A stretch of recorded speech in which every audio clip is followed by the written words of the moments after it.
பருப்பும் இவை நாளும் கலந்தனக்கு நான் தருவேன். கோலம் செய் துங்க கரிமுகத்து தூமணியே நீ எனக்கு சங்கத்தவை மூன்றும் தா.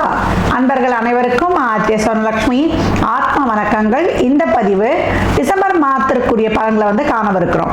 ஏன்னா வருடத்தின் நிறைவான மாதம் அப்படின்னு சொல்லலாம். இந்த 12 மாதங்கள்ல எதுவுமே நடக்கலனா கூட இந்த நிறைவான மாதத்தில் எங்களுக்கு ஏதாவது நடைபெறாதா அப்படின்னு ஆவலோடு காத்திருக்கிறார்கள் அனைவருமே அப்படின்னு சொல்லலாம். இப்போ நிறைய அதிசாரத்தில் கிரகங்கள் டிரான்சிட்டும் ஆயிருக்குது. இந்த வருடமும் ஆச்சு, சனி பயிற்சி ஆச்சு, குரு பயிற்சி ஆச்சு, நமக்கு ராகுகேது பயிற்சின்னு எல்லாமே. ஆனாலும் கூட இன்னமும் எதுவும் நடக்கல. இந்த மாதத்துல காத்து வாக்கில் ஏதாவது செஞ்சுட்டு போகுமா அப்படின்னு நிறைய பேருடைய எதிர்பார்ப்பு இருக்குது. ஏன்னா அதிசாரத்தின் குருவும் பயிற்சியாகி இப்ப வக்ர நிலையை வேற அடைந்து இப்ப பின்னோக்கி வேற செல்ல போகிறார். அப்ப எப்படி இருக்கும் அந்த மாசம்? எவ்வளவு சூப்பரா இருக்குமா, சூப்பர் டூப்பரா இருக்குமா, எதிர்பார்க்கலாமா, இல்லை எங்களுக்கு ஏதாவது ஒரு பயமா இருக்குமா? அப்படி இந்த இடத்துல கட் பண்ணிடுங்க. எங்களுக்கு ஏதாவது இல்லை எங்களுக்கு ஏதாவது நாங்கள் இன்னும் விழிப்புணர்வாக இருக்கணுமா அப்படின்னு கேட்குறவங்களுக்குலாம் இந்த பதிவில் தெளிவான பலன்களை துல்லியமாக தந்துருக்கிறோம். அதனால் பதிவை முழுமையாக கேட்கணும். இதில் ஒரு எளிமையான வழிபாடுகள் தான் சொல்ல போகிறோம். அதையெல்லாம் பின்பற்றுங்க, உங்கள் வாழ்வை வளமாக்கி கொள்ளுங்க. இந்த மாதம் காணப்படும் கோள்களின் சஞ்சார நிலைகள்னு பார்த்தீங்கன்னா உங்களுக்கு ஆஸ் யூஷுவலாக நம்மளுக்கு மீனத்தில் சனி மகர நிலத்தில் அடைஞ்சு அவர் ஜம்முன்னு இன்னும் நான் தயாராக இருக்கேன், உங்களுக்கெல்லாம் யார் யாருக்கெல்லாம் என்னென்ன பலன் கொடுக்கணும் அப்படின்ட்டு ரொம்ப உத்வேகமாக இருக்கிறார் அப்படின்னு சொல்லலாம். குரு உங்களுக்கு வக்ரமாகி உங்களுக்கு இப்ப அதிசாரத்தில் முன்னோக்கி போய் இப்ப பழைய நிலைக்கு மிதுனத்திற்கே பின்னோக்கி அவரும் ஜம்முன்னு அமர்ந்துட்டாரு, அமரப்போகிறார். இந்த மாசம் 5ஆம் தேதி அவர் ரெடியா காத்துக்கிட்டு இருக்காரு, எப்ப பின்னோக்கி வரலாம் அப்படின்ட்டு. அது மட்டும் இல்லாம கேது உங்களுக்கு சிம்மத்தில் இருக்கிறார், ராகு உங்களுக்கு கும்பத்தில் இருக்கிறார். இந்த கர்ம கிரகங்கள் பொசிஷன் இதான். ஆனால் மாத கிரகங்கள் சொல்லக்கூடிய நம்மளுக்கு சூரியன், புதன், சுக்கிரன், நமக்கு செவ்வாய், இவங்கெல்லாம் என்ன பண்றாங்கன்னா விருச்சகம், தனுசன் அப்படின்னு மாறி மாறி பயணிக்கிறாங்க. இந்த மாதம் துவக்கத்திலேயே நம்மளுக்கு விருச்சகத்தில் இந்த கூட்டணிகள் இருந்தாலும் 7ஆம் தேதி செவ்வாய் அவருடைய சொந்த வீட்டை விட்டு நட்பு வீடான தனுசுக்கும், அதே இந்த மாதத்தோட பிற்பகுதியில நம்மளுக்கு 16 நம்மளுக்கு சூரிய பகவான் தனுசிற்கும், இந்த மாதம் 20 சுக்கிரன் தனுசுக்கு போயிடும். அதே போல 29 புதனும் தனுசுக்கு போறாரு. இப்படின்னு இவங்கெல்லாம் மாறி மாறி பயணிக்க போகிறாங்க. பெரும்பாலும் கிரகங்கள் விருச்சகத்திலே தனுசுலேயும் தான் இப்போ டிரான்சிட் இருக்க போகுது. சந்திரன் மீனத்தில் உதயமாகிறார். நம்ம பெரும்பாலும் நமக்கு டிசம்பர் மாதம் என்று சொன்னாலே கார்த்திகை நம்மளுக்கு 17ஆம் தேதியிலிருந்து மார்கழி 16 வரைக்கும் இதுதான் நம்மளுக்கு டிசம்பர் மாதம்.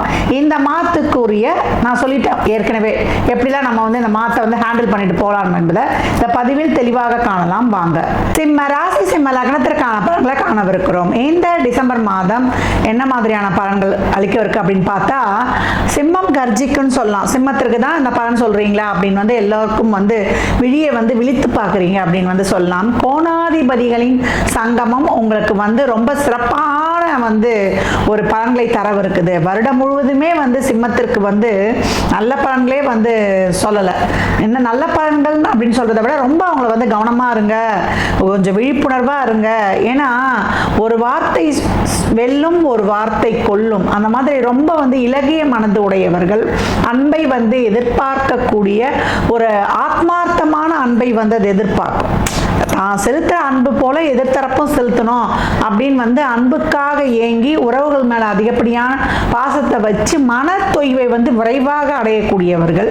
இந்த நம்பிக்கை துரோகம்லாம் அதுங்களுக்கு பண்ண தெரியாது, நடிக்க தெரியாது அப்படின்னு சிம்மத்தை சொல்லிடலாம். கோபம் மட்டும்தான் அவங்க கண்ட அவங்களுக்கு மெயினா என்ன வந்துடும் அந்த சிம்மத்துக்கிட்ட அப்படின்னு பார்த்தீங்கன்னா கோபம் வந்துடும். அந்த மூக்குக்கு மேல கோபத்துல நிறைய இழந்தவர்கள் நிறைய பேர் அப்படின்னு சொல்லலாம்.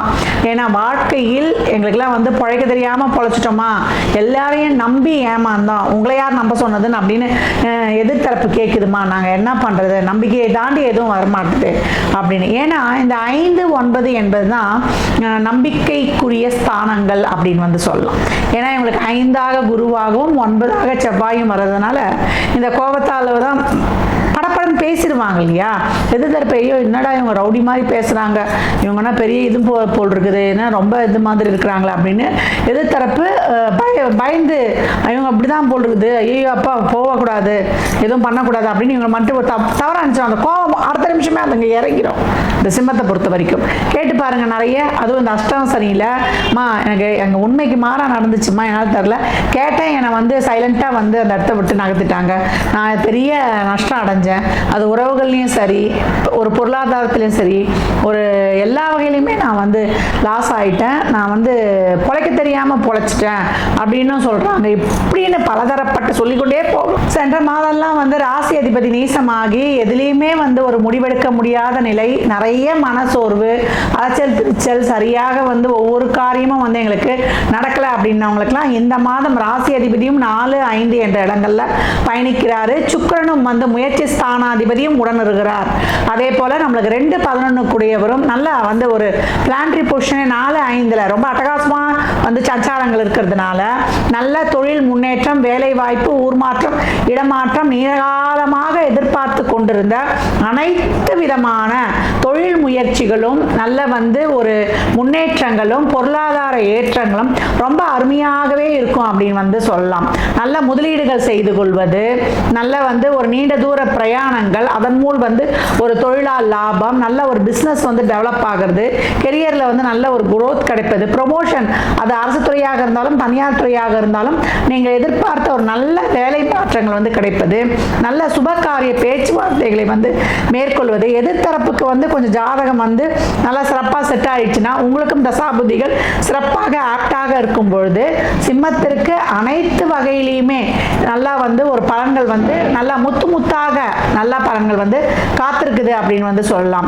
நல்ல ஒரு இடமாற்றம், ஊர் மாற்றம், வண்டி வாகன யோகம், நல்ல ஒரு வீடு கட்டுறது, குழந்தை பாக்கியம், ரிலேஷன்ஷிப்ல அந்த பிரச்சனைகளை வந்து தீர்த்து கொடுப்பது, பிரேக்கப் முடிஞ்சு அடுத்து வந்து ஒரு உறவு இணைவது, இல்லை வேற ஒரு உறவு கிடைப்பது, காதல் இனிப்பது, கற்கண்டாய் தித்திப்பது, பெற்றோர்களின் சம்மதம் கிடைத்து கெட்டி மேளம் கொட்டுவது, இப்படின்னு சொல்லிட்டு உங்களுக்கு எல்லாமே வந்து சுப காரியங்களும் சுப நிகழ்வுகளும் சுப பேச்சுவார்த்தைகளும் நன்மைகளும் நற்பலன்களும் நிறைவாய் மகிழ்வாய் நடக்கக்கூடிய ஒரு நிறைவான செழுமையும் வளமையும் நிறைந்த ஒரு அற்புதமான ஒரு அட்டகாசமான மாதம் சிம்மத்திற்கு. அதனால்தான் சிம்மம் சிலிப்பி நிற்கும் கர்ஜிக்கும் அப்படின்னு வந்து சொல்லிடலாம். எவ்வளோ வந்து உங்களுக்கு ஒரு சந்தோஷமான ஒரு மனநிலையில வந்து சொல்லி கொண்டிருக்கிறேன். இதே வந்து உங்களுக்கு தசா புத்திகள்லாம் சிறப்பாக நடக்குது, ஒரு சனி ராகு கேதுலாம் இல்லாமல் இருக்கும்பொழுது ஒரு சிறப்பாக இந்த சிம்ம லக்னத்திலேயே இந்த ராசிகளாக இருக்கிறீங்க, ரிஷபம் மிதுனம் ராசி, அதே போல கன்னி ராசியாக இருக்கிறீங்க, மகரம் உங்களுக்கு வந்து துலா ராசியாக இருக்கிறீங்களா, இன்னும் பலன் வந்து கூடுதலாக இருக்கக்கூடிய நடக்கக்கூடிய வாய்ப்புகள் அதிகம். இதற்கெல்லாம் வந்து உங்களுடைய சுய ஜாதகங்கள் இன்னும் வந்து எடுத்து கூறலாம். தொய்வு மட்டும் அடைஞ்சிடாதீங்க. சிம்மம் என்னைக்குமே வந்து சூரியன் வழிபாடு வைத்துக் கொள்வது, அதிபதியே சூரியன் தான். ஏன்னா வரக்கூடிய வருடம் இந்த அஷ்டம சனி வரப்போது, ராகு கேது லக்னத்தில் கேதுவும் 7 ராகுவும் இருந்து படாத பாடுபடுத்துதுமா. நான் நிம்மதியா தூங்கி ரொம்ப நாள் ஆச்சு, குத்துது குறையுது, மண்டைக்குள்ள என்ன ஓடுதுன்னு தெரியல, நிறைய மன அழுத்தத்துல மாட்டிக்கிட்டேன், வெளியே வர முடியல. இதே இந்த ராகு கேது புத்தி அந்தரங்களாகவே செல்லுது அப்படின்னா வெளியே சொல்ல முடியாது. அதே போல இவங்களுடைய லக்னமும் வந்து ஒரு கும்ப லக்னமாக இருக்குது, மகர லக்னமாக இருக்குதுன்னா ரொம்ப படாத பாடு, கஷ்டத்தின் விளிம்பில், விரக்தியின் உச்சத்தில் அப்படின்னு வந்து சொல்லலாம். அந்த அளவுக்கு வந்து கஷ்டப்பட்டு கொண்டிருந்த சிம்மத்திற்கு இப்பொழுது வந்து கொஞ்சம் வந்து நிதானமாக யோசித்து தெம்பை எனர்ஜி பூஸ்டராக இந்த கோள்களின் மாத கிரகங்களின் சஞ்சாரம் ஒரு நல்ல பலன்களை கொடுத்து அவங்கள வந்து ஒரு தெம்பா உட்கார வைக்கும் அப்படின்னு வந்து சொல்லலாம்.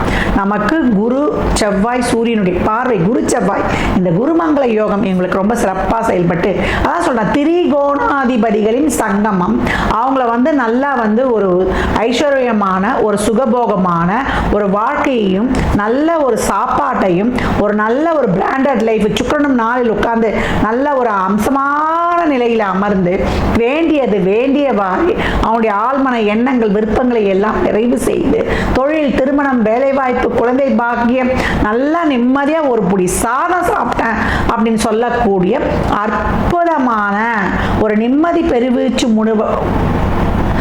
ஒரு நிம்மதி பெருமூச்சு விடக்கூடிய ஒரு நல்ல மாதமாக இந்த டிசம்பர் உங்களை வந்து என்ன சொல்லுவாங்க, பல டிசைன்ல நல்ல பலன்கள் நடந்து உங்களுக்கு வாழ வைக்க போகுது அப்படின்னு வந்து சொல்லலாம். ரொம்ப ஹாப்பி உங்களுக்கு சொல்றதுக்கு. வழிபாடுகள், ஏன்னா நம்மளுக்கு கார்த்திகையும் மார்கழியும் வரும். அதனால கார்த்திகையில நம்மளுக்கு மாத ஆரம்பத்திலேயே நம்மளுக்கு திருக்கார்த்திகை தீப வழிபாடும் வரும். மாதம் வந்து மார்கழி மாதமும் தொடர்ந்துரும்.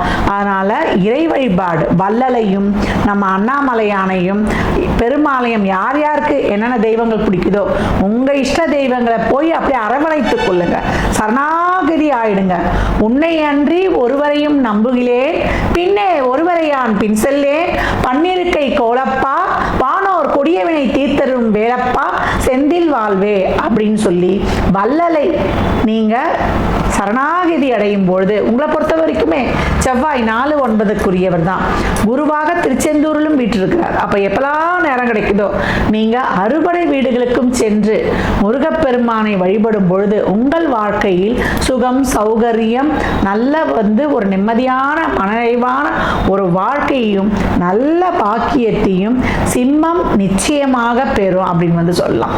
இந்த மாதம் எப்பேற்பட்ட கஷ்டங்களையும் துன்பங்களையும் துயரங்களையும் வந்தாலும் எதிர்கொள்வதற்கு தேவையான ஒரு மன உறுதியையும் உடல் வலிமையையும் சிறந்த புத்தி கூர்மையையும் அறிவாற்றலையும் தரும் அப்படின்னு சொன்னா மிகையே கிடையாது. மாணவர்கள் நல்ல ஒரு கல்வி ஆற்றல் பெறுவீங்க. இது வரைக்கும் படிக்காம இருந்தவங்க கூட இந்த நிறைவு மாதத்துல போடக்கூடிய எஃபர்ட் உங்களை வந்து ஒரு சாதனையாளராக வர வைக்கக்கூடிய ஒரு அருமையான வாய்ப்பு.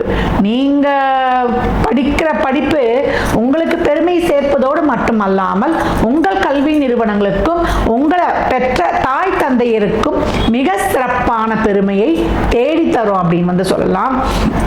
பெண்களுக்கு ஆண்களுக்கு இருவருக்குமே தாய் தந்தையர் என்ற பட்டத்தை வந்து வாங்கி தரோம். திருமணம் ஆகாதவர்களுக்கு நல்ல குடும்பஸ்தன் என்ற அந்த குடும்பத்தை அமைத்து தரோம். சுப காரியங்கள் விரைவாக நடைபெற்று உங்கள் வாழ்வில் வளமையையும் நல்ல ஒரு செழுமையையும் நல்ல அழகையும் சேர்க்கும் என்றால் அதோடு உங்களுக்கு ஒரு இன்பமயமான ஒரு ஒளிமயமான ஒரு எதிர்காலத்தையும் தர இந்த கிரகங்கள் உங்களுக்கு மிக சிறப்பாக காத்திருக்கு.